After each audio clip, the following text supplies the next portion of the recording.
Thank you for another opportunity to share God's word. मैं धन्यवादी हूँ एक और मौके के लिए कि मैं परमेश्वर के वचन को बांट पाऊँ। We can see in 2 Corinthians chapter 3 verse 5, the first part of हम that verse. दूसरा करिन्थ उसके तीसरे अध्याय के 5वें वचन के 13. सॉरी, दूसरा करिन्थ 13 उसका 5वां वचन, उसका पहला हिस्सा। Test yourself to see if you are in the faith. Examine yourself. अपने आप को परखो कि विश्वास में हो कि नहीं, अपने आप को जांचो। So we know that the basic thing in a Christian life is, we can say, to come to the Lord, and not only to come to the Lord, but throughout our life, the two basic things are repentance and faith. और हम जानते हैं कि हमारे मसीह जीवन में जो बिल्कुल मूलभूत चीज है वो प्रभु के पास आना, और दो मूलभूत चीजें हैं, मन फिराव और विश्वास।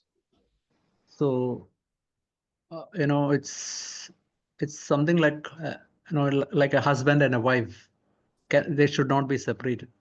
बिल्कुल जैसे एक पति पत्नी को कभी अलग नहीं किया जाना चाहिए, बिल्कुल वैसे uh, if repentance is not there, only faith is there, our salvation won't be complete. और अगर केवल मन फिराव है पर विश्वास नहीं है, हमारा उद्धार पूरा नहीं होगा। The same way, if repentance is there but faith is not there, again will be our salvation is not complete. और बिल्कुल वैसे ही अगर विश्वास है, मन फिराव नहीं है, तो भी हमारा उद्धार पूरा नहीं होगा।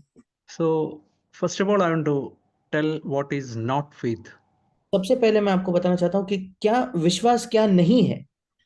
See, if we believe that there is a God and he is all powerful, see, अब yeah, अगर हम विश्वास करते हैं कि एक परमेश्वर है जो सर्वशक्तिमान है, see that even devil knows that is a fact. ये तो शैतान भी जानता है कि ये सच है।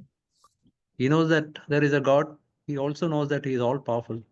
वो जानता है कि एक परमेश्वर है, और वो ये भी जानता है कि परमेश्वर सर्वशक्तिमान है। So that is not really true faith. और इसलिए सच्चा विश्वास ये नहीं है। In the same way, if we believe everything from Genesis to Revelation, बिल्कुल वैसे ही अगर हम उत्पत्ति से लेकर प्रकाशित वाक्य तक हर एक बात पर विश्वास करते हो तो, we say, I agree with everything. I believe everything. और हम कहते हैं कि नहीं, मैं हर एक बात से बिल्कुल सहमत हूँ, सब बातों पर मैं विश्वास करता हूँ, तो I know everything is true. मैं जानता हूँ सब कुछ सच है। See, devil also believes that. शैतान भी इस पर विश्वास करता है। Devil knows that everything from Genesis to Revelation is absolute truth. शैतान भी जानता है कि उत्पत्ति से लेकर प्रकाशित वाक्य तक लिखी हर एक बात पूर्ण सत्य है। So that is also not genuine faith. और ये भी वास्तविक विश्वास नहीं है। That can help us towards faith. That is true. ये विश्वास की ओर ले जाने में हमारी सहायता कर सकता है, ये तो सच है। But that is not just that fact that everything, if I say that everything from Genesis to Revelation is, I genuinely believe and is truthful, that is not genuine faith. और केवल ये कहना कि हाँ, उत्पत्ति से प्रकाशित वाक्य में जो कुछ लिखा है वो सच है, मैं इसे मानता हूं, ये वास्तविक विश्वास नहीं है। So what is true faith? फिर सच्चा विश्वास क्या है? One way we can say is faith is a heart trust in God and not a head trust. एक तरीके से हम कह सकते हैं विश्वास मतलब अपने प्रभु पर हृदय से भरोसा करना, ना केवल हमारे दिमाग से उस पर भरोसा करना। See what I just now said, everything from Revelations to, Genesis to Revelation is true. That is a head faith. अब जब जो मैंने अभी अभी कहा, उत्पत्ति से लेकर प्रकाशित वाक्य तक सब कुछ सच है, ये एक दिमाग का विश्वास हुआ।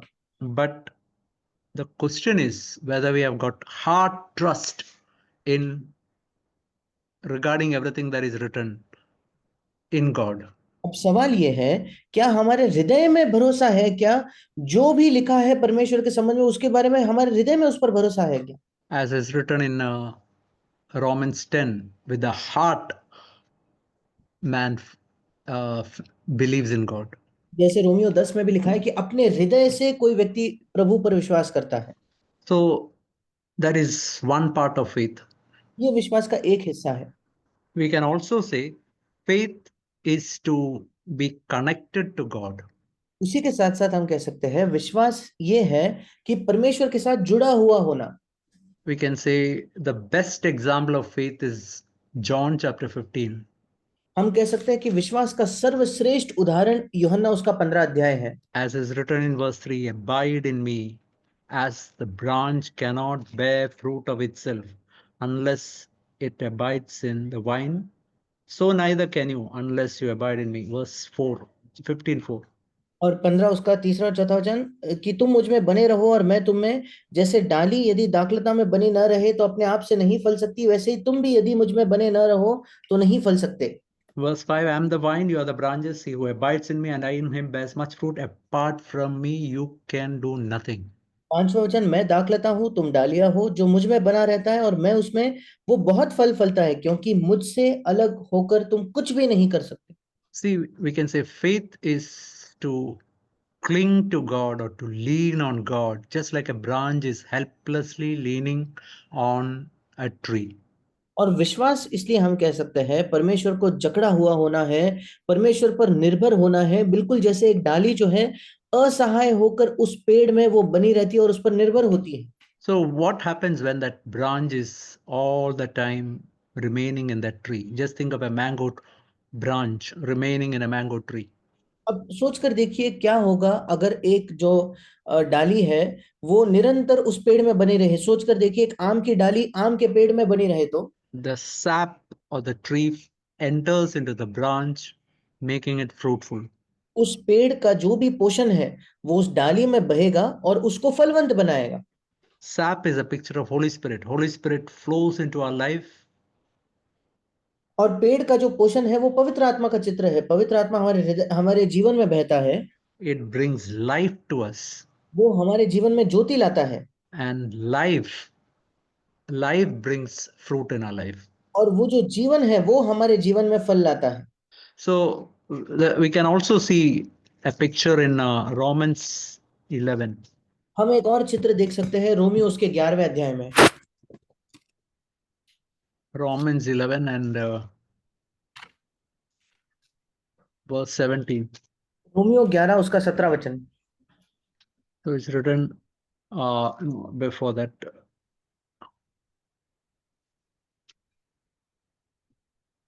Yeah. Yeah, verse 17. If some of the branches were broken off, and you, being a wild olive, were grafted in among them, becoming partakers with them of the rich root of the olive tree. पर यदि 17 वचन, पर यदि कुछ डालियां तोड़ दी गई और तू जंगली जैतून होकर उनमें साटा गया और जैतून की जड़ की चिकनाई का भागी हुआ है। So the same picture is there. We are the wild olive. God has taken us from the wild olive, removed it from there, grafted us to the good olive tree. फिर एक बार वही चित्र है, हम उस जंगली जैतून के समान थे, परमेश्वर ने हमें जंगली जैतून से निकाल कर वहां से काट कर अच्छे जैतून के जड़ में हमें साटा गया है, हमें लगाया गया है। So he's telling verse 18, do not be arrogant towards the branches. If you are arrogant, remember that it is not you who support the root, but root supports you. और इसलिए 18 वचन में वो कहता है कि तो डालियों पर घमंड ना करना, और यदि तू घमंड करे तो जान रख कि तू जड़ को नहीं परंतु जड़ तुझे संभालती है। Verse 19 and 20, you say branches were broken off, that is the old, that Jews were broken off so that I may be grafted in. Verse 20, quite right. They were broken off by their unbelief. You stand by your faith. और Do not be conceited, but fear. 19 और 20 वचन, फिर तू कहेगा डालियां इसलिए तोड़ी गई कि मैं साटा जाऊं, मतलब यहूदियों को निकाल दिया गया ताकि मुझे जोड़ दिया जाए। 20 वचन, ठीक है, वे तो अविश्वास के कारण तोड़ी गई, परंतु तू विश्वास से बना रहता है, इसलिए अभिमानी न हो परंतु भयमान। Think of that phrase, you stand by your faith, or we can say you are grafted in. You are remaining in that vine tree by your faith. So faith is a picture of being together with that tree or that vine or whatever. और उस वचन के बारे में सोचिए, वो वचन बीच में कहता है परंतु तू विश्वास से बना रहता है, या विश्वास से उस पेड़ में बना रहता है। तो हम कह सकते हैं विश्वास एक चित्र है कि कैसे हम उस पेड़ में बनाए जाते हैं, साटे जाते हैं। So we have to say that God has done it, and our existence is totally depend on the root and the tree. और हमें कहना होगा कि परमेश्वर ने ये किया है और हमारा जो अस्तित्व है वो पूर्ण तौर पर जड़ पर और पेड़ पर निर्भर है। So we can say that is a picture of what we were saying is, we just like a branch is connected to a tree, we can be connected to Jesus Christ. और जैसे हम कह रहे थे कि जैसे एक डाली पेड़ से उसमें जोड़ी हुई होती है, वैसे ही हम भी यीशु मसीह के साथ जुड़े हुए हैं। So we can say that's another picture of faith, where we are just like that branch is helplessly depend on that tree, we also have to be helplessly depend on Jesus Christ. और हम कह सकते हैं कि ये विश्वास का दूसरा एक चित्र है। जैसे वो डाली असहाय होकर पेड़ पर निर्भर होती है, हमें भी यीशु पर बिल्कुल वैसे ही असहाय होकर निर्भर होना है। So we can say a third picture of faith is, we can say it is a total commitment and dependent, totally committing ourselves to Jesus Christ. और विश्वास का तीसरा चित्र हम कह सकते हैं कि पूर्ण तौर पर समर्पण और यीशु मसीह पर अपने आप को सौंपना, उनसे समर्पित होना। So I want to give you an example. मैं आपको एक उदाहरण देना चाहता हूँ। Just imagine you know of a doctor who has made so many patients well of a particular disease. कल्पना करके देखिए, आप किसी डॉक्टर को जानते हो जिन्होंने किसी एक बीमारी से कई मरीजों को ठीक किया है। So you also have got a same type of disease. और सोचकर देखिए, आपको भी वही बीमारी हो जाती है। So you have heard of a doctor who can treat you and who can make you well. और आपने एक डॉक्टर के बारे में सुना तो है, जो आपका इलाज कर सकते हैं, आपको चंगा कर सकते हैं। Just that knowledge will not help you. पर केवल ये ज्ञान आपकी सहायता नहीं करता। Now, if you have got the knowledge of such a doctor, that will not heal you. अगर इस प्रकार के किसी डॉक्टर का ज्ञान आपको है, तो ये हमें चंगा नहीं कर सकता। Imagine you are going to that doctor and you are even listening to all that what he says. He is telling you this you have to do, this you have to do, different things you have to do. Even that will not help you. और कल्पना करके देखिए, आप उस doctor के पास भी जाते हो और सुनते भी हो, वो जो भी कहता है, ये करो, ये करना चाहिए, वो करना चाहिए, आप सब कुछ उसका सुनते हो, वो भी आपको चंगा नहीं करेगा।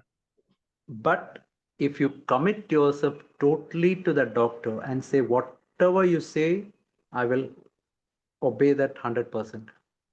पर अगर आप पूर्ण तौर पर अपने आप को उस डॉक्टर के प्रति समर्पित करते हो और कहते हो कि आप जो भी कहोगे 100% मैं उसकी आज्ञा मानूंगा। Now, if you can do like that, that can help you. अगर आप ये कर सकते हो तो वो आपकी सहायता करेगा। That means whatever the doctor says, whether operation, okay, I'm ready for operation. Whatever he says, whichever medicine he tells me to take, I'm ready to take. If I can totally, helplessly commit myself to that doctor, that can help me. इसका मतलब वो doctor जो कहेगा मैं करूंगा। अगर वो कहते हैं सर्जरी करो, मैं करूंगा। वो कहते हैं ये दवाई दो, मैं दूंगा, मैं लूंगा। इसका मतलब पूर्ण तौर पर मैं अपने आप को उस डॉक्टर के प्रति समर्पित कर देता हूं। So that is a real, genuine picture of faith. और ये विश्वास का एक सच्चा और वास्तविक चित्र है। So we can see in John chapter 20 and verse 31. और यूहन्ना उसका 20 अध्याय उसके 31 वचन में हम देखते हैं। Can you read, brother, that verse? यूहन्ना 20:31, परंतु ये इसलिए लिखे गए है कि तुम विश्वास करो कि यीशु ही परमेश्वर का पुत्र मसीह है, और विश्वास करके उसके नाम से जीवन पाओ। So there it's written that what is really needed for faith. और यहाँ लिखा है कि विश्वास के लिए वाकई किस चीज की What we really need is we have to believe in what Jesus says and we have to commit ourselves totally for that.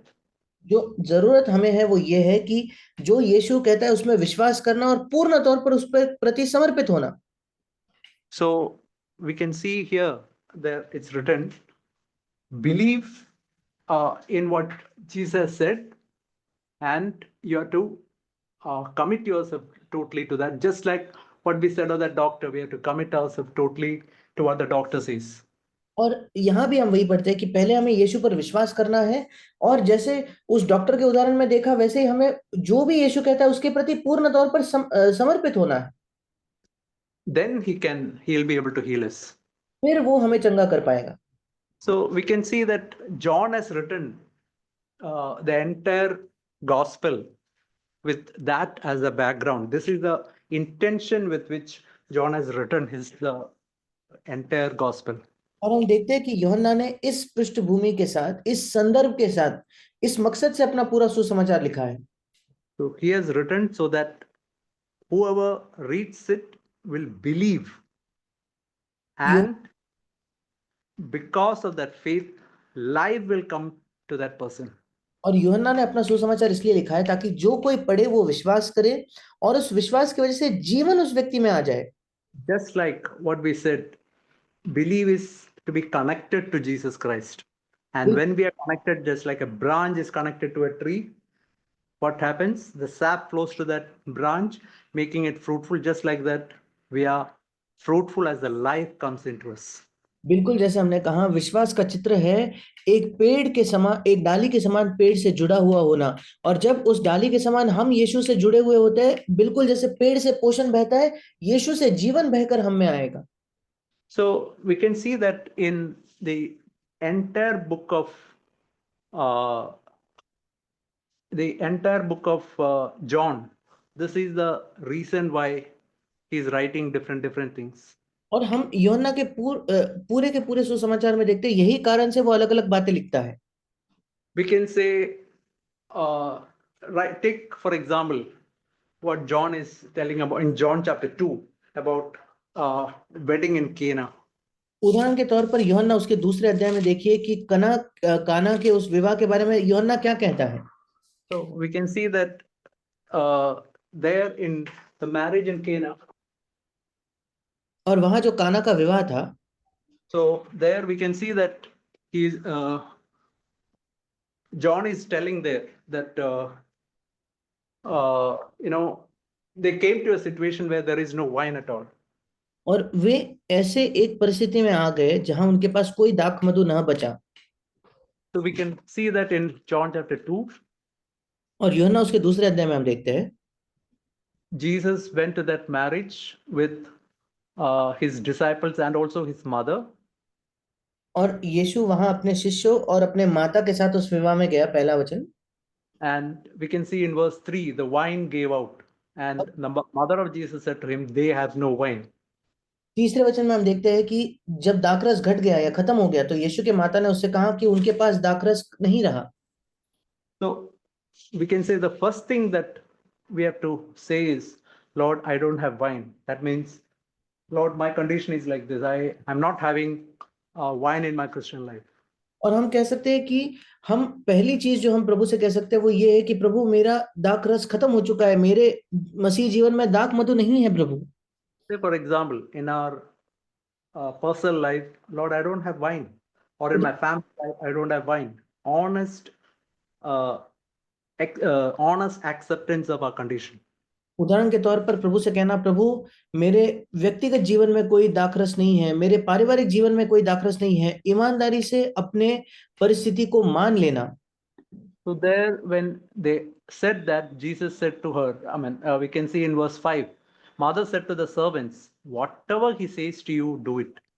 और जब उसने ये कहा तो हम देखते हैं कि यीशु के माता ने सेवकों से कहा, वो तुमसे जो करने को कहे करना। So that is the second thing that we have to do. We have to say, Lord, I'm ready to submit to you in whatever you say. ये दूसरी बात है जो हमें करनी है, प्रभु तू जो भी कहता है उसके प्रति मैं समर्पित होने को तैयार हूं। Just like we said of that patient who went to that doctor and he has to submit totally to what the doctor is telling. बिल्कुल जैसे हमने उस मरीज के बारे में कहा कि उसे डॉक्टर के पास जाकर पूर्ण तौर पर समर्पित होना है कि जो भी डॉक्टर कहता है उसके प्रति।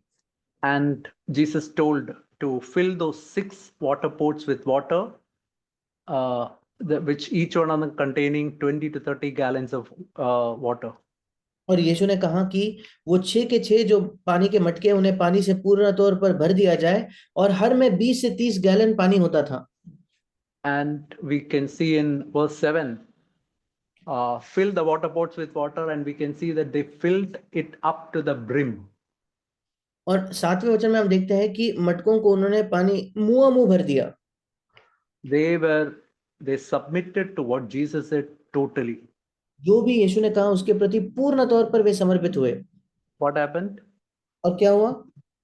All on a sudden, water turned to wine. अचानक से पानी दाख रस में बदल गया। See, this is exactly what God wants us to do. और बिल्कुल यही परमेश्वर चाहता है कि हम भी करें। Just think of all these different stages, what is written there. First, Lord, this is my condition. My honest condition is this. Say, in my personal life, Lord, wine has got over. Or in my family life, Lord, wine has got over. Just tell, this is my honest condition, Lord.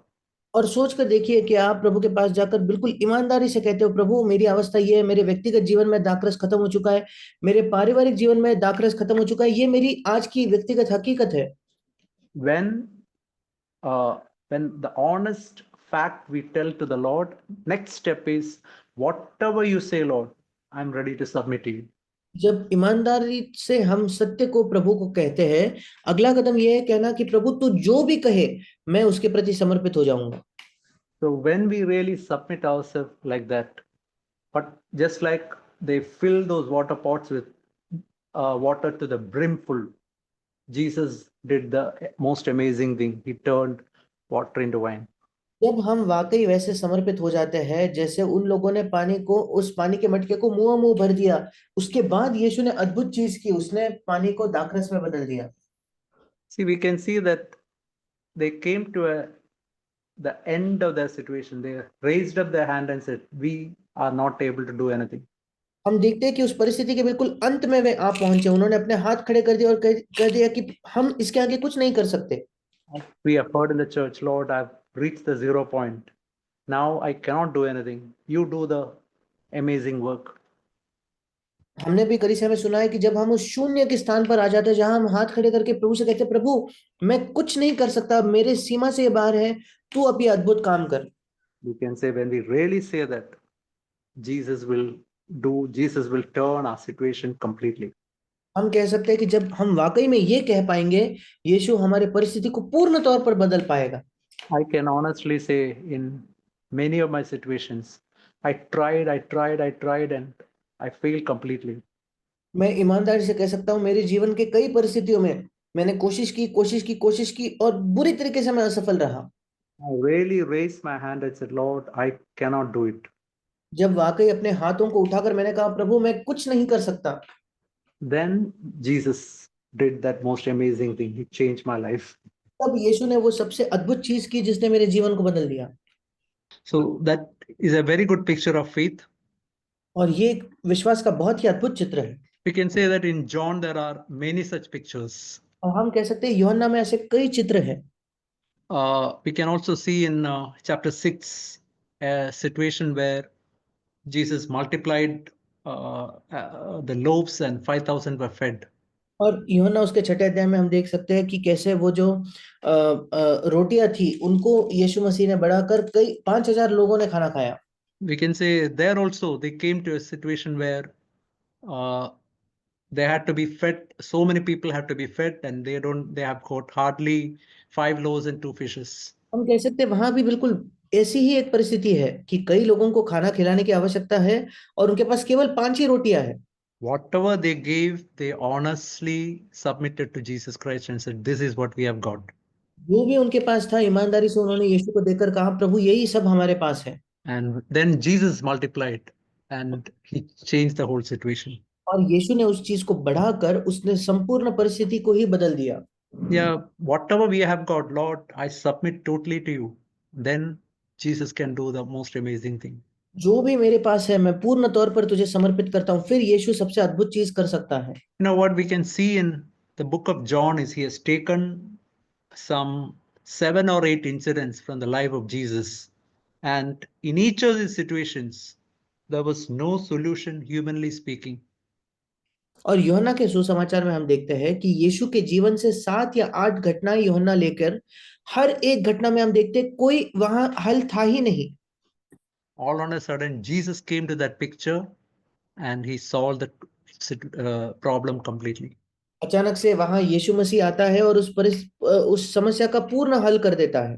You know, in chapter 5, we can see a man who was sick for 38 hours and he had no hope of healing. और 5वां अध्याय जो है यूहन्ना 5 में हम देखते हैं 38 वर्षों से एक व्यक्ति बीमार था, चंगाई की कोई आशा ही नहीं थी उसके पास। He tried, he tried, he tried, he tried, and at last he came to his position where he said, "It is impossible for me to be healed." उसने कोशिश की, कोशिश की, कोशिश की, कोशिश की, आखिरकार उस परिस्थिति, उस स्तर तक वो आया जहां उसने कहा, मेरे लिए चंगा होना बिल्कुल असंभव है। Just imagine, 38 years he tried and tried and tried. He came to a position where he raised his hand and said, "Lord, I cannot do it." सोचकर देखिए, 38 वर्षों से उसने कोशिश की, कोशिश की, कोशिश की, आखिरकार अपने हाथ उठाकर उसने कह दिया, अब तो मैं नहीं ही कर ही नहीं सकता। Then Jesus came to that situation. फिर There were Yeshu, many people who are sick, वहां कई लोग थे जो बीमार थे, but Jesus healed only this man यीशु ने केवल इसी को चंगा, because he was the only person who came to that 0 point. क्योंकि वहां वो इकलौता व्यक्ति था जो शून्य के स्थान पर आ चुका था। He raised his hand and said, "Lord, it's not possible for me." उसने अपने हाथ उठाकर कहा, प्रभु मेरे लिए ये संभव ही नहीं है। See, this is what we read in John chapter 20, verse 31, to be connected to Jesus, और यही हमने यूहन्ना 20 के 31 में पढ़ा कि यीशु मसीह से जुड़ा हुआ होना, to be totally submitting ourselves. Lord, I cannot do anything. You do the work in my life. अपने आप को पूर्ण तौर पर समर्पित करना कि प्रभु मैं कुछ नहीं कर सकता, तू मेरे जीवन में इस काम को पूरा कर। What happens then? Then the life will flow to us, and that life will make us fruitful. फिर क्या होता है, वो जीवन हम में बहेगा और वो जीवन हमें फलवंत बनाएगा।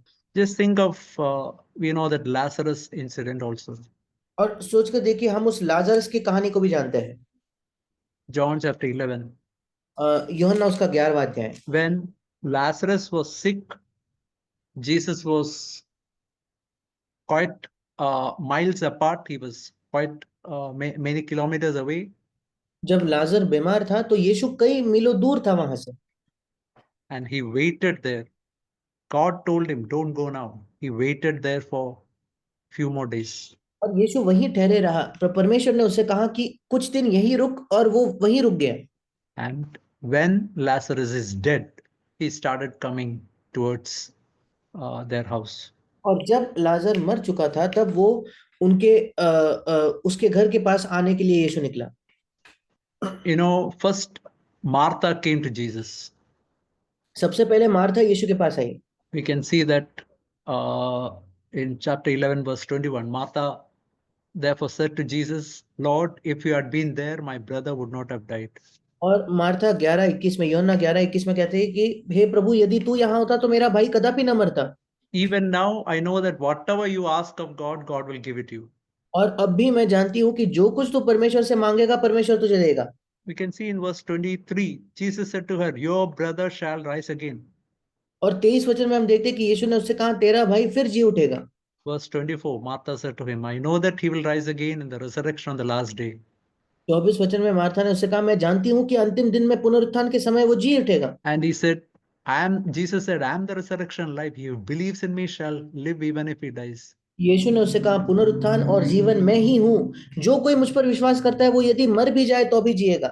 See, even after telling all this, she's telling him, "Yes, Lord, I believe that you are the Christ. And yes, Lord, I believe that you are the Christ and Son of God, even he who comes into the world." And like that, she goes away.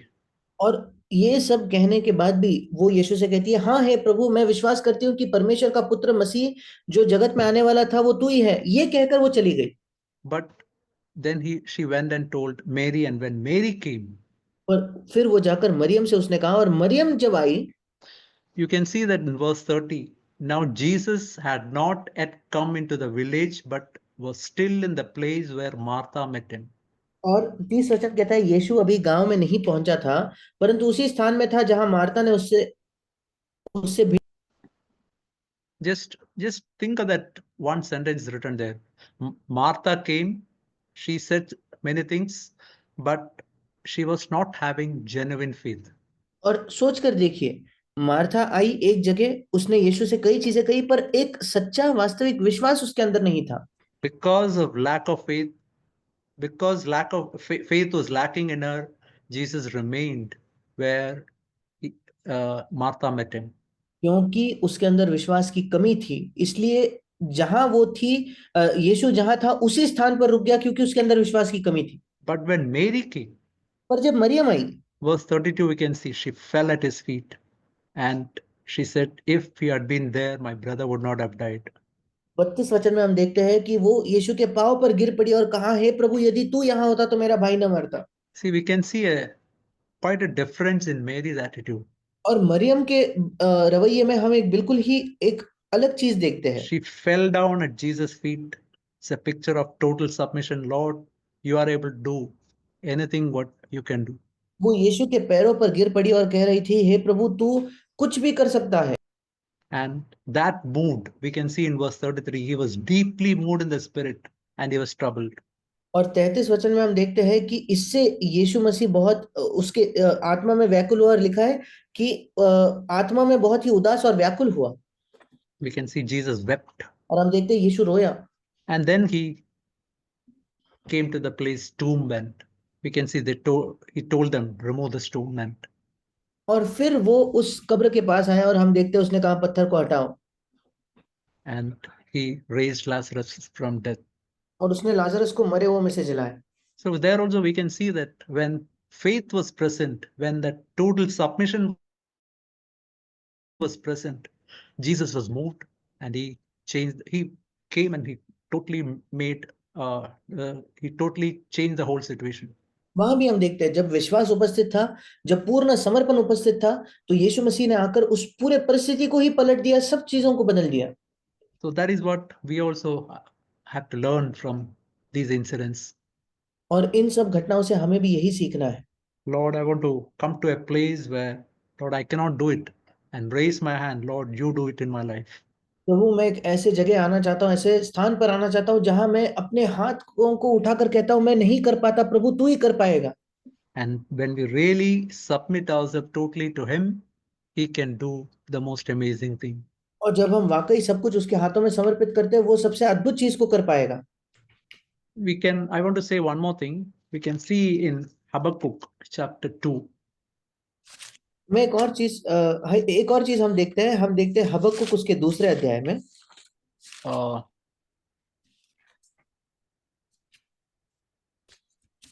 chapter 2, and you can see this verse in verse uh,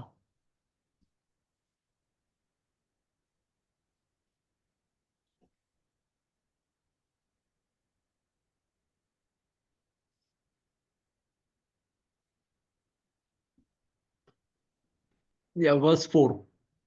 और हबक्कुक दूसरा अध्याय चौथा वचन। Behold, as for the proud one, his soul is not right within him, but righteous one shall live by faith. देख, उसका मन फूला हुआ है। इंग्लिश में लिखा है, घमंडी जो है उसका मन सीधा नहीं है, परंतु धर्मी अपने विश्वास से के द्वारा जीवित रहेगा। So we can see here what is the real opposite of faith. और यहाँ हम देखते हैं कि विश्वास का विपरीत वाकई में क्या है। Opposite of faith is pride. और विश्वास के विपरीत घमंड है। When pride is present in my life, I cannot have faith. जब मेरे जीवन में घमंड उपस्थित है, तब मैं विश्वास नहीं कर सकता। Here is written, righteous will live by faith. But if only humility is there, faith will be present in my life. और लिखा है कि धर्मी अपने विश्वास के द्वारा जीवित रहेगा, पर मेरे जीवन में विश्वास तभी होगा जब नम्रता मेरे जीवन में होगी। We know that this verse is quoted 3 times in the New Testament. Righteous shall live by faith. हम जानते हैं कि यही वचन, धर्मी जन अपने विश्वास से जीवित रहेगा, ये नए नियम में 3 बार इसी वचन के बारे को दोहराया है। We can say that when we are righteous, when we are truly humble, we get connected to God and we can live by faith. That means from God, life will flow to us, and with that life, we can live the Christian life. हम कह सकते हैं जब हम धर्मी हैं, वाकई परमेश्वर से जुड़े हुए हैं, तब हम परमेश्वर से जुड़े होने की वजह से वो जीवन हमारे अंदर से बहेगा। See, we can see this 2 incidents in Jesus' life, where he first is in Matthew chapter 8. We can see the incident of the centurion. हम यीशु के जीवन में इन 2 घटनाओं को देखते हैं। पहला मत्ती उसके 8वें अध्याय में, जहां उस सूबेदार के घटना को हम देखते हैं। Here we see that that centurion came and he said that my servant is lying ill. और यहाँ भी वो यीशु के पास आकर कहता है कि हे प्रभु, मेरा सेवक घर में लकवा रोग से बहुत दुखी पड़ा है। And Jesus said, I will come and heal him. और 7वें वचन में यीशु ने कहा, मैं आकर उसे चंगा करूंगा। He said, Lord, I'm not worthy to, I'm not worthy for you to come under my roof. Just say a word and my servant will be healed. सूबेदार ने उत्तर दिया, हे प्रभु, मैं इस योग्य नहीं कि तू मेरे छत तले आए, परंतु केवल मुख से कह दे तो मेरा सेवक चंगा हो जाए। Just think of that word, Lord, I'm not worthy.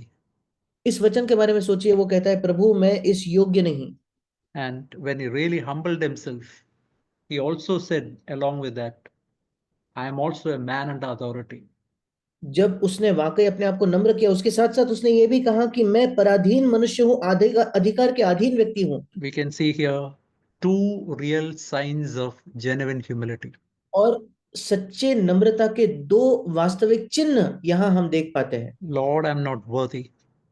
प्रभु, मैं योग्य नहीं हूँ। I'm not worthy to be in the church. I'm not worthy to be your child. I'm only worthy for hell. मैं कलीसिया के योग्य नहीं हूँ, तेरा संतान कहलाया जाओ उसके योग्य नहीं हूँ, मैं केवल नरक ही के योग्य हूँ। Second, I am totally under the authority. दूसरा, मैं पूर्ण तौर पर अधिकार के अधीन हूँ। I am totally under the authority of Jesus Christ. I'm also totally under the authority whom God has placed upon me. मैं पूर्ण तौर पर यीशु मसीह के अधिकार के अधीन हूँ और पूर्ण तौर पर उस अधिकार के अधीन हूँ जिसको यीशु ने मेरे ऊपर रखा है। You know what Jesus told him? और क्या आप जानते हो यीशु ने उससे क्या कहा? We can see in verse 10. हम 10वें वचन में देखते हैं, Truly I say to you, I have not found such faith, great faith with anyone in Israel. और ये सुनकर यीशु को अचंभा हुआ और जो उसके पीछे आ रहे थे उनसे कहा, मैं तुमसे सच कहता हूँ कि मैंने इसराइल में भी ऐसा विश्वास नहीं पाया। See, there are only two instances where Jesus said, I have not found such great faith. Think of that word, great faith. Great faith and humility go together. और दो ही घटनाएं हैं जहां यीशु ने कहा, मैंने ऐसा महान विश्वास, मैंने ऐसा हिंदी इंग्लिश में लिखा है महान या बड़ा विश्वास। दो ही घटना जहां यीशु कहता है ऐसा बड़ा विश्वास मैंने कहीं नहीं देखा। We can see there here, he humbled himself, this man humbled himself and he said, I'm not worthy and I'm totally under the authority God has placed upon me. और यहाँ हम देखते हैं कि इस व्यक्ति ने अपने आप को नम्र करके कहा कि मैं इस योग्य नहीं हूं और पूर्ण तौर पर उस अधिकार के अधीन हूं जिसके अधीन प्रभु ने मुझे रखा है। When he really said that, Jesus said, this man's faith is great. जब उसने वाकई ये कहा तो यीशु ने कहा, इस व्यक्ति का विश्वास अद्भुत है। Now we can see in Matthew chapter 15, अब हम मत्ती उसके 15 अध्याय में देखते हैं, Syrophoenician woman. एक जो सूरसैदा की जो स्त्री थी। We can see in chapter 15 verse 21 onwards. और 15 अध्याय उसके सॉरी कनानी जो स्त्री थी, 15 अध्याय 21 वचन से आके। You know, Jesus, this is the only situation where Jesus went outside Israel to Tyre and Sidon. और ये इकलौती ऐसी घटना है जहां यीशु ने इस्राएल छोड़कर सूर और सैदा में के प्रदेश में वो गया। See, Jesus was in a place called Gennesareth. We can see in the previous chapter. और पिछले अध्याय में हम देख सकते हैं कि गेनेसरेत नामक एक जगह में यीशु था। See, from there to Tyre and Sidon, it is almost, if you see in the map of Israel, is around 55 kilometers. और गनेसरत से सूर और सैदा तक अगर आप इसराइल के उस नक्शे पर देखो तो लगभग 55 किलोमीटर है। You know, Jesus traveled the entire distance only to meet this woman. और यीशु मसीह ने ये पूरा जो सफर है, इतना लंबा सफर केवल इस स्त्री से मिलने के लिए किया। We can read that this Canaanite woman came to Jesus and she was crying, my daughter is cruelly demon possessed. और हम देखते हैं 22 वचन में कि वो कनानी स्त्री निकली और चिल्लाकर कहने लगी, हे प्रभु, मेरी बेटी को दुष्ट आत्मा बहुत सता रहा है। Jesus said, he did not say a word. We can see in verse 23, he did not answer a word. 23 वचन में हम देखते हैं उसने एक शब्द भी नहीं कहा। But she was persevering. Disciples came to him and they were kept asking him, saying, send her away, for she is shouting and coming after us. और वो निरंतर बनी ही रही और यहाँ तक कि शिष्य आकर उससे कहने लगे, इसे विदा कर क्योंकि वो हमारे पीछे चिल्लाती हुई आ रही है।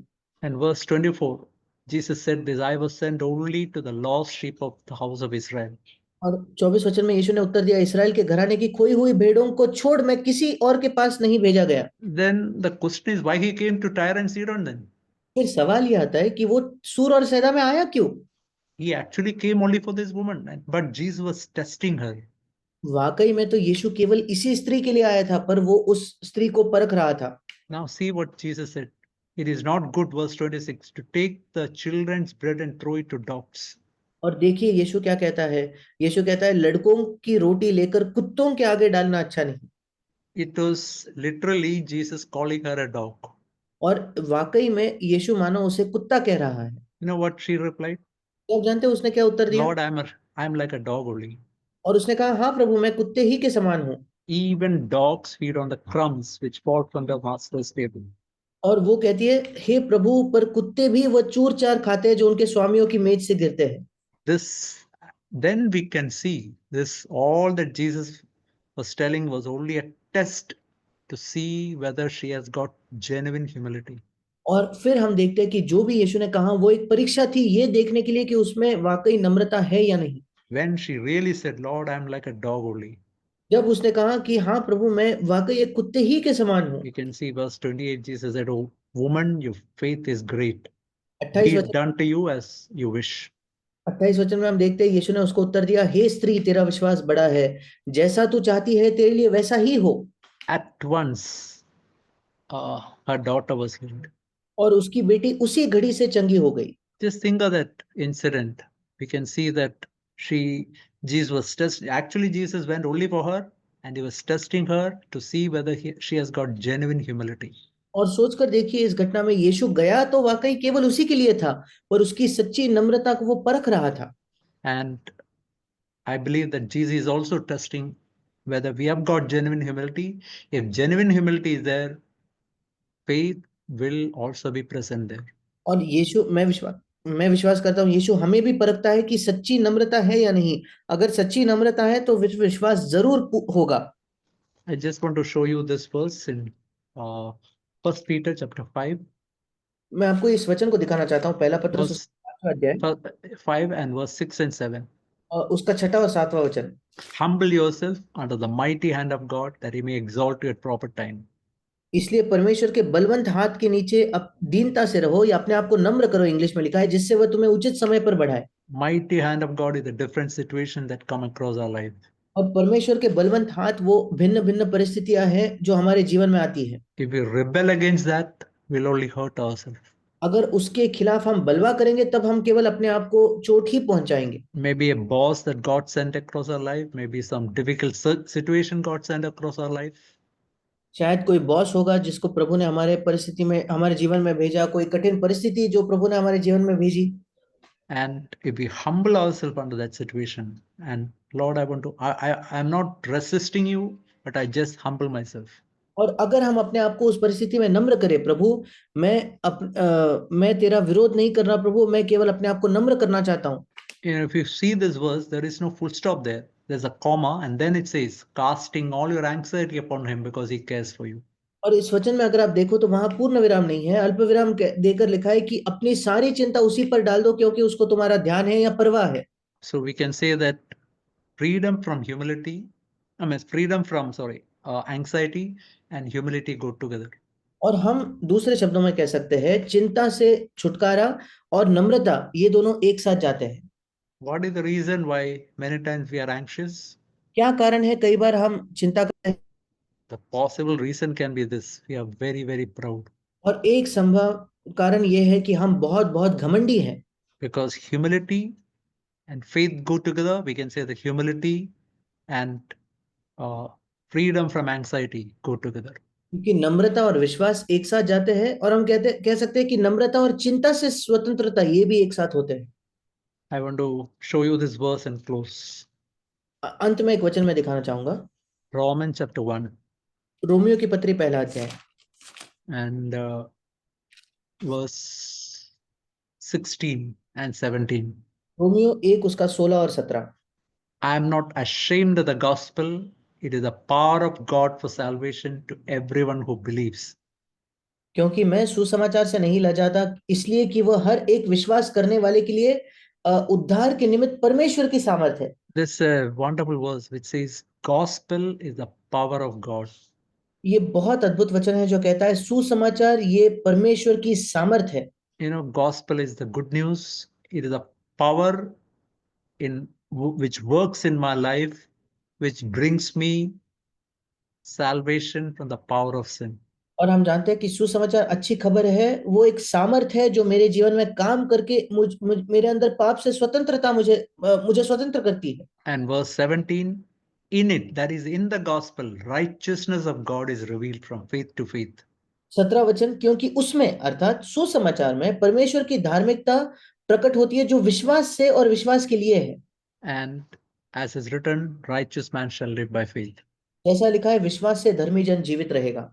So we can say that when we read God's word, we can see this righteousness of God or standard of God. हम कह सकते हैं कि जब हम परमेश्वर के वचन को पढ़ते हैं तो परमेश्वर के धार्मिकता को या उसके मापदंड को हम देख पाते हैं। And how can I come to that standard? कैसे मैं उस मापदंड तक आ सकता हूँ? By faith. विश्वास से। Christian life is a life from faith to faith to faith to faith. मसीह जीवन एक ऐसा जीवन है जो विश्वास से लेकर विश्वास तक, विश्वास से विश्वास तक है। That means I have to be constantly connected to Jesus Christ. इसका मतलब निरंतर मुझे यीशु मसीह से जुड़ा हुआ होना है। Imagine I fall, what I have to do? I quickly get up, Lord, I confess my sin. I honestly tell this my condition and repent, turn back and get connected again to Jesus Christ. कल्पना करके देखिए, मैं गिर जाता हूँ, मुझे तुरंत उठना है, प्रभु से कहना है, प्रभु मैं अपने पाप को मान लेता हूँ, हाँ ये मेरी वास्तविक अवस्था है, और फिर एक बार मैं यीशु से जुड़ जाता हूँ। When we are connected to Jesus again God's life begin to flow to us. जब हम यीशु से जुड़े हुए होते हैं, फिर एक बार परमेश्वर का जीवन हम में बहने लगता है। But if we fall into sin and if we take it lightly, we don't confess it, we don't forsake it. पर अगर हम पाप में गिरते हैं, हम उसे बड़े हल्के में लेते हैं, हम ना ही मन फिराते हैं, ना ही उसको मान लेते, अंगीकार नहीं करते अपने पाप का, We are not connected back to Jesus. फिर एक बार यीशु से जुड़ते ही नहीं है, Then it's not possible for us to go from faith to faith. फिर हमारे लिए विश्वास से लेकर विश्वास तक जाना असंभव है। That's why it's so important. Just like a ball which is full of air, which bounces up. We also have to, whenever we fall into sin, we have to bounce back and get connected to Jesus. इसलिए बहुत महत्वपूर्ण है, बिल्कुल जैसे एक गेंद जो हवा से भरपूर है, जमीन से टकराने के बाद तुरंत हवा में फिर एक बार उछलती है, हम भी जब भी हम पाप में गिरते हैं, हमें फिर एक बार उछलकर यीशु की ओर जाना है। You all might have heard about, in a electric locomotive, there is a pantograph which is connected to the wire above. और आप सबने सुना होगा कि जो इलेक्ट्रिक ट्रेन होती है उसमें एक पेंटोग्राफ होता है जो ऊपर जुड़ा हुआ होता है। Pantograph is a metal piece which gets connected to that wire above. और पेंटोग्राफ मतलब वो एक लोहे का एक टुकड़ा होता है जो ऊपर उससे जुड़ा हुआ होता है। The electric wire is going on, and when the pantograph is up, it receives power into the engine, and that engine can go at a very high speed. वो ट्रेन के ऊपर जो तार होती है उसमें बिजली है, पर जब उस ट्रेन से वो पेंटोग्राफ, वो लोहे का टुकड़ा, धातु का टुकड़ा उससे जुड़ा हुआ होता है, उस बिजली को खींचकर, उस बिजली का इस्तेमाल करके वो ट्रेन को चलाता है। We can say this is an exact picture of our Christian life. हम कह सकते हैं कि हमारे मसीह जीवन का ये एक अच्छा चित्र है। That is the meaning of getting all the time connected to Jesus. और यही मतलब है कि जो भी यीशु से, जब भी मैं यीशु से जुड़ा हुआ हूं, मुझे सब कुछ उससे प्राप्त होगा। I asked the question first, test yourself whether you are in faith. मैंने शुरुआत में एक प्रश्न पूछा था कि अपने आप को परखो कि तुम विश्वास में हो या नहीं। I want to ask this question, are you connected to Jesus? अब मैं ये प्रश्न पूछना चाहता हूं, क्या आप यीशु से जुड़े हुए हो क्या? I ask the same question all the time to me. Am I connected to Jesus? मैं यही प्रश्न निरंतर अपने आप से पूछता हूँ, क्या मैं यीशु से जुड़ा हुआ हूँ क्या? The moment I'm connected, we can say the train goes at very high speed. जिस क्षण में जुड़ा हुआ हूँ, हम कह सकते हैं कि वो ट्रेन बहुत ही तेजी से आगे बढ़ती है। Just like, we saw earlier, there was an electricity failure. और जैसे कुछ ही समय पहले हमने देखा कि मेरे यहाँ बिजली चली गई थी।